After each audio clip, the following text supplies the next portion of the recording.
Seja bem-vindo ao nosso podcast chamado Imunicast Brasil, um podcast voltado para o município, né? Para todos os municípios do Brasil, na verdade.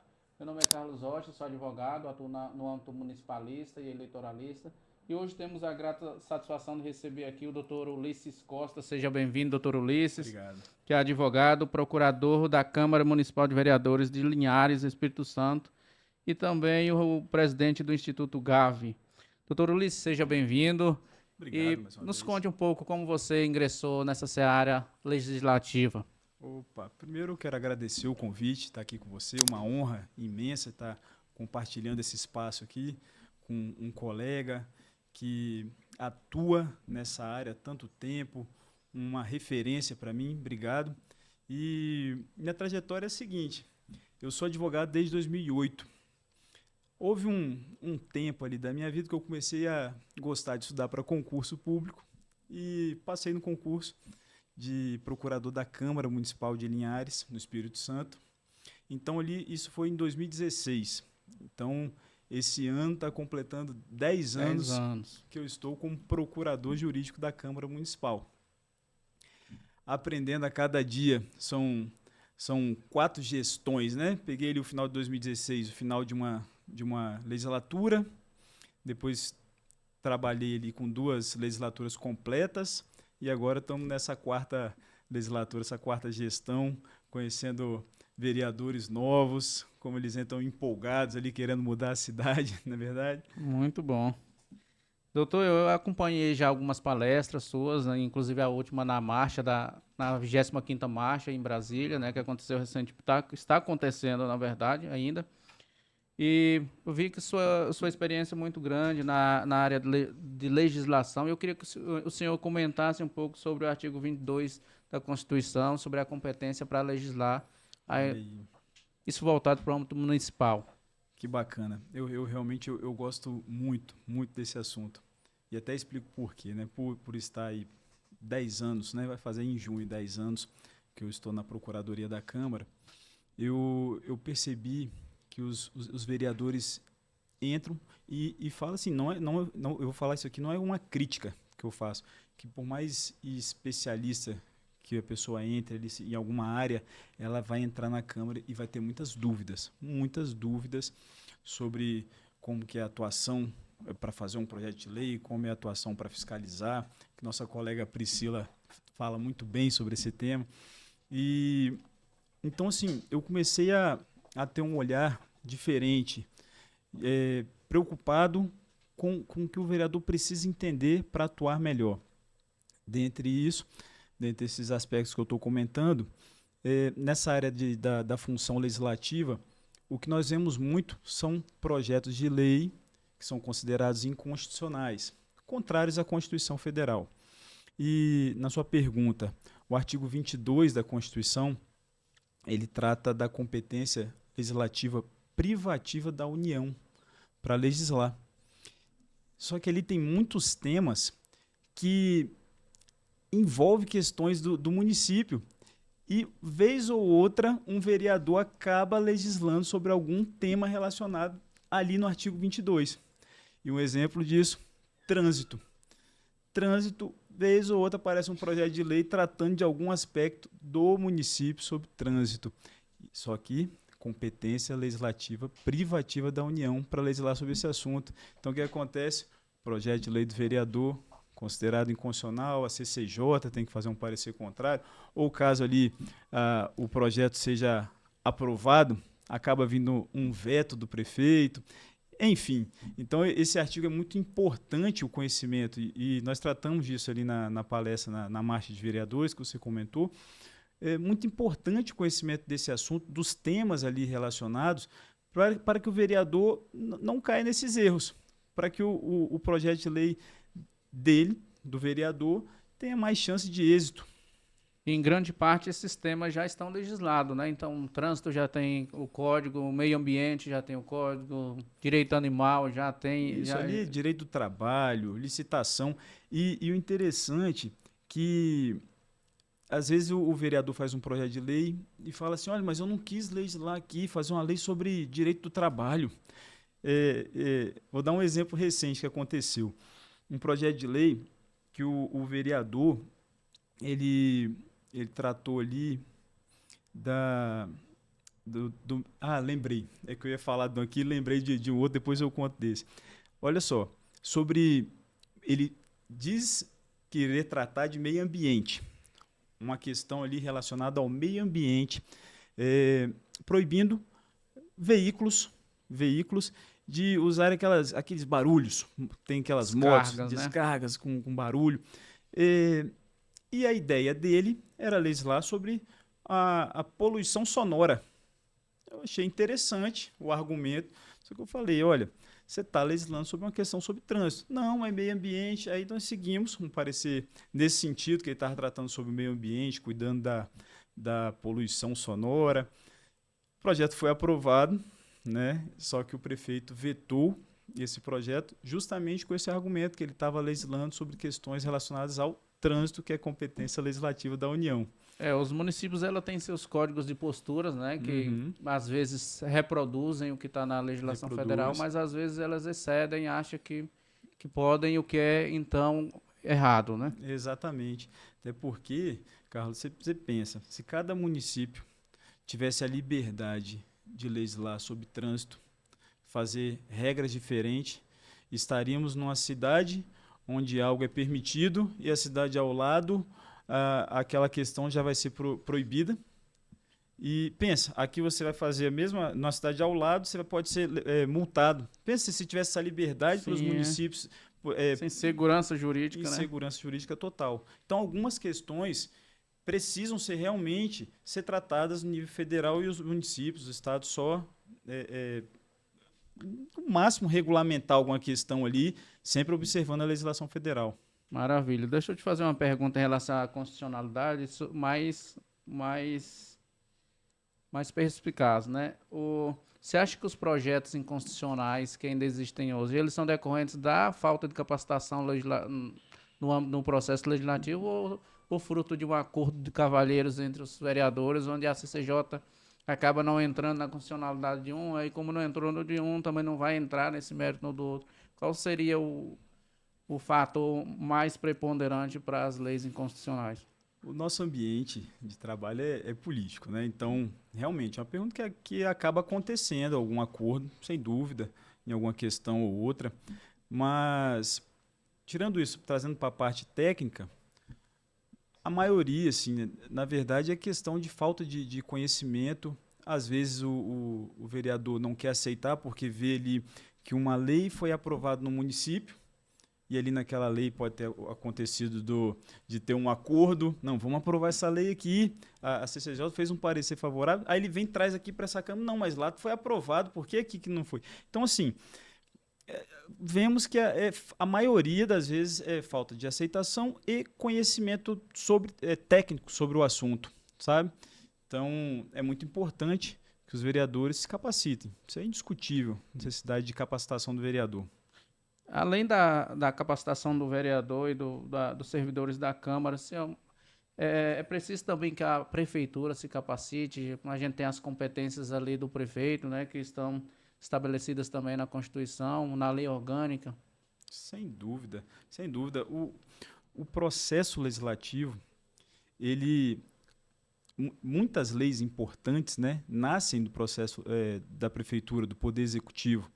Então, é indispensável que o Poder Executivo também tenha conhecimento sobre as matérias que são de sua competência, o que ele pode apresentar à Câmara, como funciona o processo legislativo, a tramitação de um projeto de lei na Câmara Municipal, até a aprovação desse projeto pelos vereadores, sanção, veto, enfim, prazos. É indispensável que todos tenham conhecimento. E a importância da questão de competência legislativa do prefeito municipal, isso é indispensável.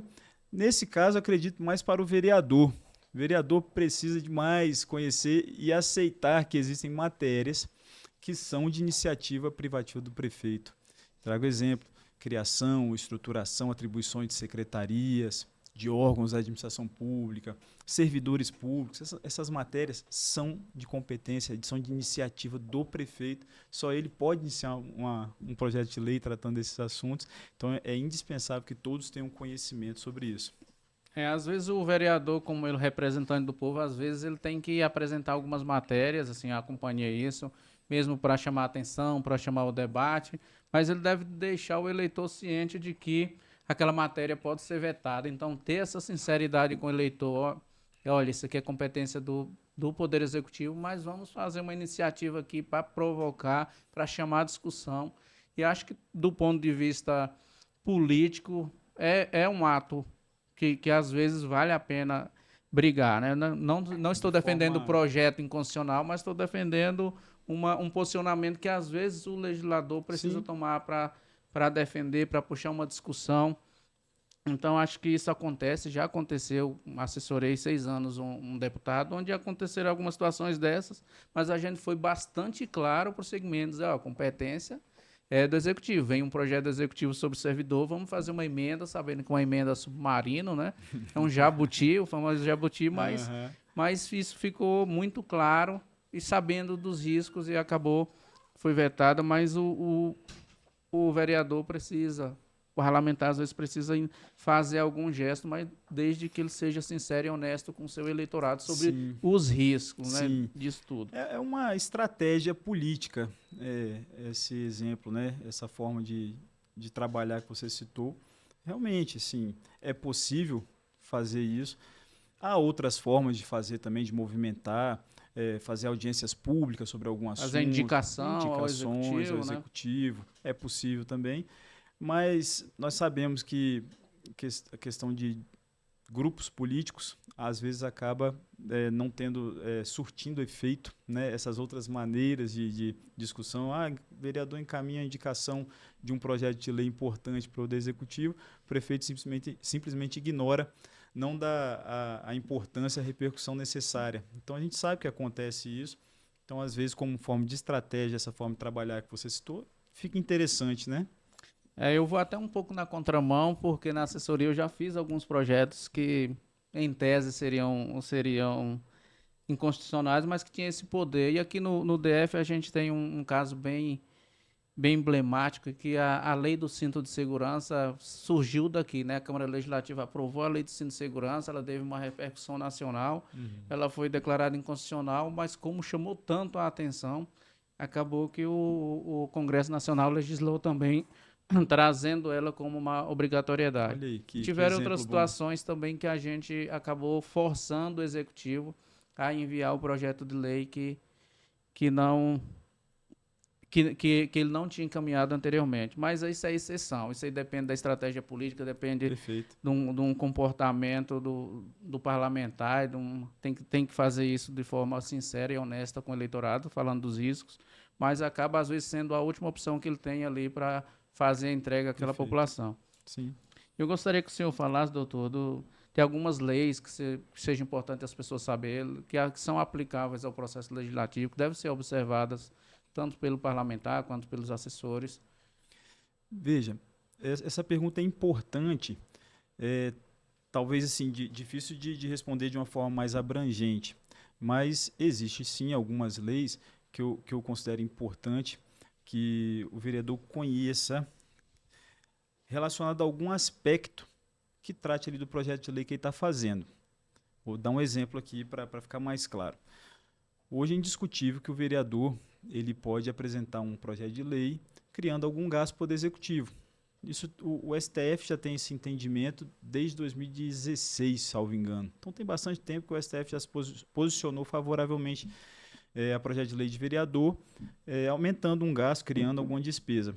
Porém, se o vereador faz o projeto de lei, mas não cumpre o que está previsto na lei de responsabilidade fiscal, que é ali a declaração do ordenador de despesa, que é o impacto orçamentário. Claro que em relação à declaração do ordenador de despesa tem alguns questionamentos se seria necessário, pela dificuldade até, né? Porque você vai criar uma despesa para o Poder Executivo, como você vai conseguir uma declaração do prefeito ou do secretário de que aquele gasto seria possível? Mas se ele não observa esses requisitos que estão ali ao lado de uma lei que exige, que determina, que obriga que seja cumprido esse requisito, essa lei dele não vai prosperar, entendeu? E, inclusive, na palestra, na marcha que você comentou, na marcha dos vereadores, eu citei um exemplo que eu achei muito interessante. O que aconteceu no município? Um vereador fez um projeto de lei denominando um bem público. Normal, né? Nome de rua, o vereador até fica bravo, né? Quando fala desse assunto de legislar, que ele fala, daqui a pouco o vereador só está colocando nome de rua, nome em bem público. Mas veja o que aconteceu. O vereador, ele apresentou um projeto de lei colocando um nome a uma unidade de saúde que estava em construção ainda, estava sendo construída. O projeto foi apresentado com a certidão de óbito da pessoa que estava sendo homenageada, cumprindo um requisito de uma lei federal, que não pode homenagear pessoas vivas. Juntou a certidão de óbito, o projeto de lei seguiu, foi parecer favorável, foi aprovado pelos vereadores, mas o prefeito vetou. Aí todo mundo ficou pronto, veto a um projeto de lei de nome de bem público, era o que faltava. Mas o que aconteceu? No município, naquele município, já tinha uma lei municipal que determinava que em projetos de nome de bem público deveria ser juntado a certidão de conclusão da obra. E aquela obra ali estava no início. Então veja a importância de conhecer algumas leis ao entorno, que tratam de algum aspecto relacionado ao projeto de lei. Se não foi cumprido aquela exigência, o projeto de lei dele foi vetado. Aqui aconteceu um recente, inclusive eu estava lá na comissão à época, que descumpriu a audiência pública, né? A lei exige a realização de audiência e o projeto passou e foi aprovado sem audiência pública e foi também declarado perfeito. Inconstitucional. Lá já aconteceu também no município um exemplo bem parecido. Nesse caso específico, aí, o vereador pode também verificar a lei orçamentária, né? Ver a rubrica ali, fazer uma indicação ao executivo para que nos casos de despesa, que ele incremente a despesa naquela rubrica orçamentária, unidade orçamentária específica, para ele poder atender essa população, né? Sim, esse requerimento popular. Sem dúvida. Doutor Ulisses, agora fala um pouco do Instituto Gavi. Sei que o senhor é Falcão, mas Gavião não... Gavião. Não sabe ou não. O Falcão é da mesma família do Gavião, né? Tudo na mesma família aí, né? Fale um pouco sobre ele, qual a missão dele, o que é que ele entrega. Perfeito. Como eu comentei aqui no início, eu, como procurador, comecei a observar que os vereadores entravam, se preocupavam muito em ganhar a eleição, que é o normal, tem que se preocupar mesmo em ganhar a eleição, mas quando entram na Câmara Municipal, ficam totalmente perdidos, não sabem para onde ir, o que fazer.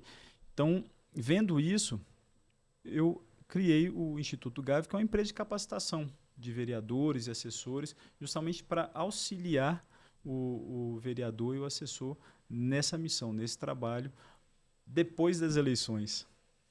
Entendeu? Isso é importante.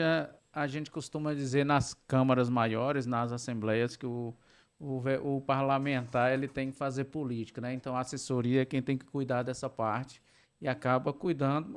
O parlamentar tem que se capacitar, tem que observar, mas no âmbito municipal, onde não tem nenhuma assessoria, é fundamental que o próprio vereador se capacite para não chegar e se deparar com uma lei que ele não sabe do que se trata, não sabe se passou por comissão, se não passou, porque não tem um trabalho ali de olhar, ver se passou pelas comissões, ver se ingressou na ordem do dia, se foi publicada a ordem do dia. Então, isso é fundamental. Sem dúvida nenhuma. O Instituto Gavi hoje traz essa ferramenta de capacitação desses vereadores. Essa é a ideia, com cursos sendo realizados na cidade de Vitória, no Espírito Santo, também em Governador Valadares, em Minas Gerais. É uma coisa importante que os vereadores têm que se atentar, porque eles são muito bons, né? Se chegar a ser vereador, como eu falei num podcast passado, né, com o doutor que foi vereador, né, muito jovem, chegar a ser vereador já é uma vitória. A gente costuma dizer nos bastidores que o mais besta é vereador, né? Imagina os mais espertos, né? Então são pessoas inteligentes que conseguem transformar ali uma capacidade dele no resultado, não só como eleito, mas de fazer entregas para a população, senão ele não seria eleito, reeleito. Então a gente não pode também ignorar a capacidade desse pessoal, né, dos vereadores. Jamais, Carlos, desculpa te cortar, mas eu já fiquei tentando fazer assim, uma análise de quantos votos que eu teria numa eleição. Eu fico, meu Deus, jamais ganharia uma eleição. Como é difícil esse trabalho, porque a gente vai ver o nosso núcleo de pessoas que a gente conhece acaba sendo pequeno. Então, para a gente divulgar o nosso nome numa abrangência maior para o nosso município é muito difícil. Tem que trabalhar muito, tem que ter uma capacidade muito grande de transformar isso em votos. Doutor, já caminhando para o final, eu gostaria que você deixasse um recado, uma recomendação aí para o presidente da Câmara, para o vereador e também para o assessor que precisa se capacitar. Olha que legal. Para melhor prestar um serviço público à nossa sociedade. Que legal. Presidente de Câmara, vereadores, assessores, capacitem-se. Vejam, vocês têm um trabalho muito importante nas mãos de vocês. Vocês estão ali na ponta da lança. Vocês que representam diretamente os munícipes, as pessoas, a população. As pessoas moram nas cidades, né? Essa fala sempre a gente ouve e repete. As pessoas não moram na União, nos estados, moram aqui nas cidades, que quem está ali é o vereador, são os assessores representando. Então, se eles não estudam, não se capacitam, como que é possível realizar bem as atribuições? Não tem como. Como eu falei, por mais especialista que ele seja, que o vereador seja, numa área, seja no direito, na medicina, engenharia, ou um bom empresário, ele vai entrar aqui, é um mundo totalmente diferente, tendo que conhecer sobre assuntos os mais diversos possíveis, que nenhuma faculdade ensina.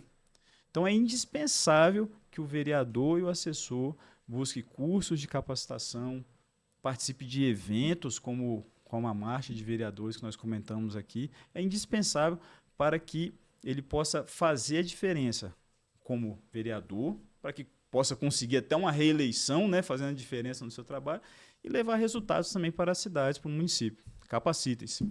Maravilha. E como o ouvinte pode onde encontrar o Dr. Ulisses Costa e o Instituto Gávea? Opa, acho que hoje o meio de contato mais fácil é o Instagram, não é verdade? Então o Instagram lá tem o ulisses.cs, só seguir ali no Instagram, e também o @Instituto Gavi, Gavi, só seguir lá no Instagram que dali a gente já continua a nossa conversa. Maravilha, foi um prazer recebê-lo aqui no Monicast Brasil. E aos ouvintes agradeço também a audiência. O Monicast Brasil tem esse intuito de trazer informação, conhecimento, capacitação voltada para os municípios. Um grande abraço, nos vemos numa próxima edição.